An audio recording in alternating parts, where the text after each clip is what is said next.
Hillary, in regards to SEL support for our youth, I'm shifting the conversation a little bit to focus mainly on them for a moment. They battle with many different challenges, as we all know, as all of you all know. And some researchers say the foundation of effective SEL is food, water, shelter, sleep, and health. That's the foundation, your basic human needs, rather. How can we tap more into recognizing these basic needs more, especially if you want to be specific and when a child is acting out or something like that? How do we tap more into that? That's kind of a gray area. Muddy area. Because it's like, like you said, a child acting out. They can act out for a number of reasons. And whereas you can ask them, they can tell you.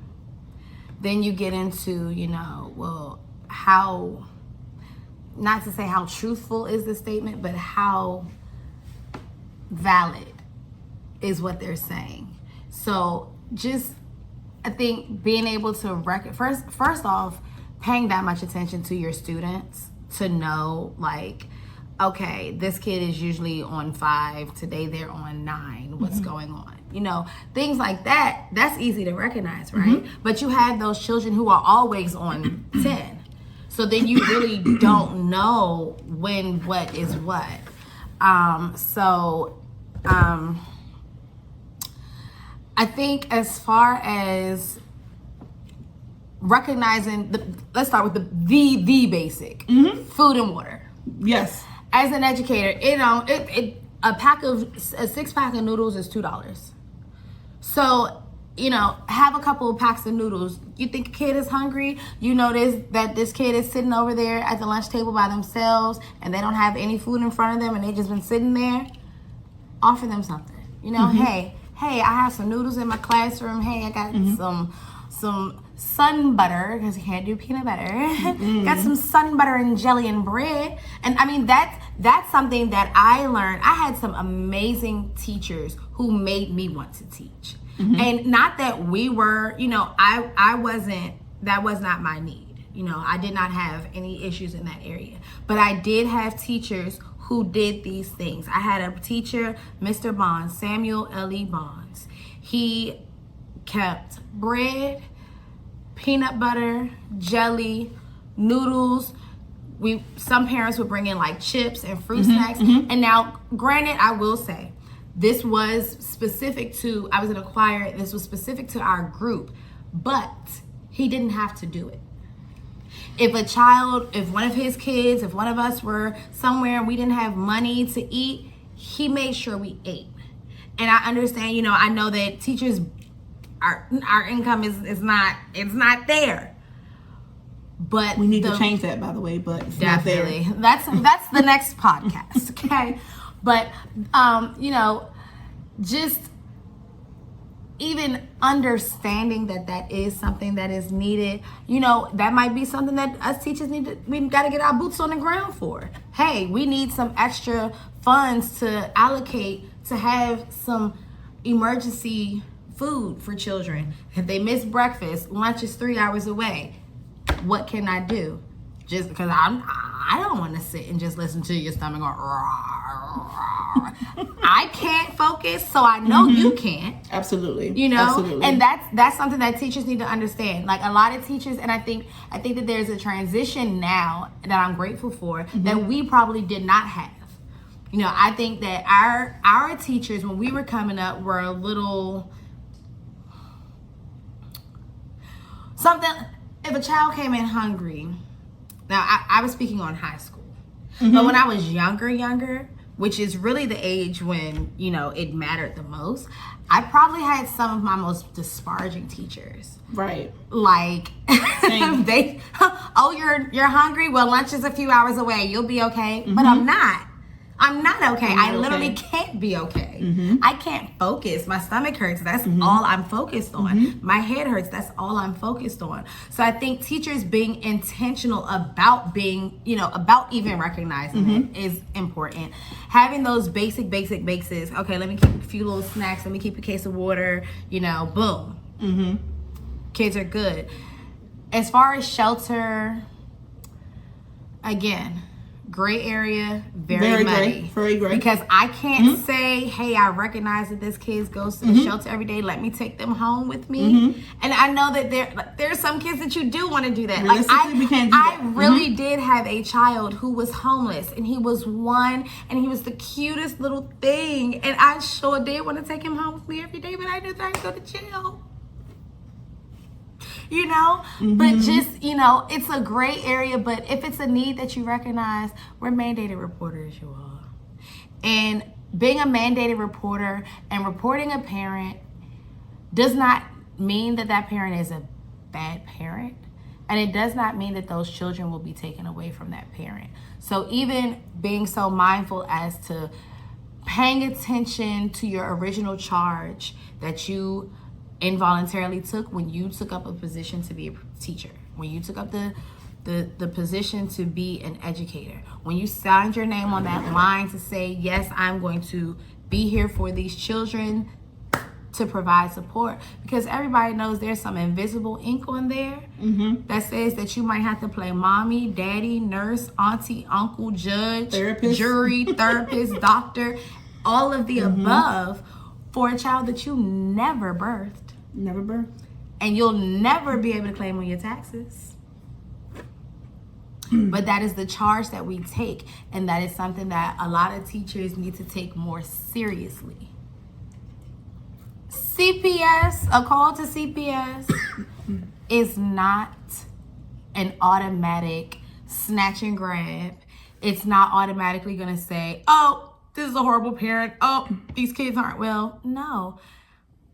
The role of child and family services is to provide the supports that they do not have. And the ultimate goal of child and family services is to keep the family together. One strong, united front. So, you know, that's why the sleep is a little touchy. Health, hey, your kid's sick. Can you come get them? Can you please not bring your 1 sick child to my 26 children and myself, because I have a family to go to. These children have families to go to. And let's just not, you know, just reverse herd immunity. Let's keep your sick kids at home. Teachers, send them children home. Like, it's okay. It's okay to send your children, to send kids home. The parents might complain. So very sorry, families, because this is educator wellness, okay? This is educator wellness. And I appreciate you for being so vulnerable in this space, because sometimes we feel like we cannot say those things or even similar things because, oh, I have to be so correct, I have to be politically correct. We don't have a space as educators to be in a session where we can just vent or really say how we truly feel, so we can reset, recharge, refocus on what's at goal. What's the goal there, which is serving them and make sure they are taken care of. They meaning our youth. I appreciate you again for being so elaborate with it and being honest. We need honesty. We need honesty. We need honesty. That is hard because we must address their basic human needs while addressing their emotional needs, because they go hand in hand. But then also remembering the boundary, because you are a teacher, you are not a mommy. teacher, you're not a mommy, but you can still tap into things like, I have been in spaces where a student has asked for water and the teacher says no. Oh yeah, and I just never understood that. I understand the boundary of maybe this child is playing in the hallway, etc., etc. And you can work around that. You can work where you intentionally and implement time to go to the water fountain. You want to intentionally implement time to go to the restroom. Implement buddy system. Hey, you go with this person because you know this person isn't going to take the nonsense. Exactly. You know? There are ways, but like, I remember those days. Again, back to my elementary school days, the teachers that I had then, and one of them has the nerve to still be teaching. Okay, how old am I? We'll talk about that in another segment as well. The longevity be a little too long. Okay? This is one of the reasons why I love what I do, and I'm so focused on what I'm doing, is recognizing how to get you refocused, how to get you reset, but then also maybe this isn't the field for you. Understanding when it's your time to go. Yeah, it's when it's your time to go. But if while you're here, let me give you the tools that you need. And that's real, because a lot of times, and this is an excellent piece to speak on. A lot of times, everybody thinks they're cut out to be a teacher. Everybody thinks being a teacher, being an educator is just the easiest job in the world. Oh, all you do is stand up there and tell them the alphabet. All you do is stand up there and teach them. No, like there's so much more to being a teacher than just barfing out information and hoping that they retain it. Like being a teacher, again, being mommy, doctor, judge, jury, and everything in between for anywhere from 5 to 20 children at one time. And still having to be responsible for yourself and whatever else you have going on. Exactly. And that is literally why Shayna does such an amazing job at doing this. This is why she does this. To remind us that we are just as human as these humans that we have to take care of. We are just as human as these people that we go to sit in this building every day with from 8 to 3. We spend more time with their parents. We are just as human as them, just as human as their parents. And sometimes everybody forgets. Absolutely. That's why I love being mommy teacher, teacher mommy, because yeah, as soon as you call me to tell me that my kid needs to go, my kid's not well, whatever, my job, whatever I'm doing, it does not matter. Because my children are the most important thing to me. Even if it's, I don't feel well today, let me utilize some of this leave that I have accrued.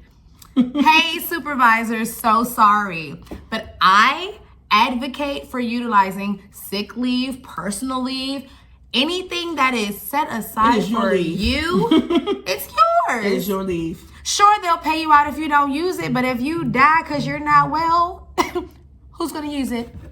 Nobody. Take your PTO. As we close out this particular dialogue, the key here, even though it's a battle and it can be a great area of recognizing those basic needs, but you cannot teach until you've reached them. And that sounds very cliche, but you cannot teach them until you've reached them. And if you're not reaching their basic needs, you can forget everything else. Or if you're not reaching your own basic needs. So that, to my point, we as the adults, we as the educators, we have to make sure that we take care of ourselves by being self-aware. How are you showing up? Are you eating? Are you drinking water? Are you using the restroom? If you've gone 5 hours and you have not had a sip of water, if you've gone 5 hours and you have not had a cracker, if you have not had a piece of bread, if you have not had any type of snack or substance, you have not used the restroom, you are not showing up for yourself, which in turn, your emotional wellness is affecting our youth, and you need those things to show up better and better and better each day. So even if that is taking your kids outside and going to the school garden, going to walk around the playground, and you're also doing those things with them. Walk and you're the also whole building if you have to. Or walk in the building. You can do things with them. You can't find the time, make the time. But thank you for answering that question. I think that was an important and very honest answer that you gave. I appreciate it. So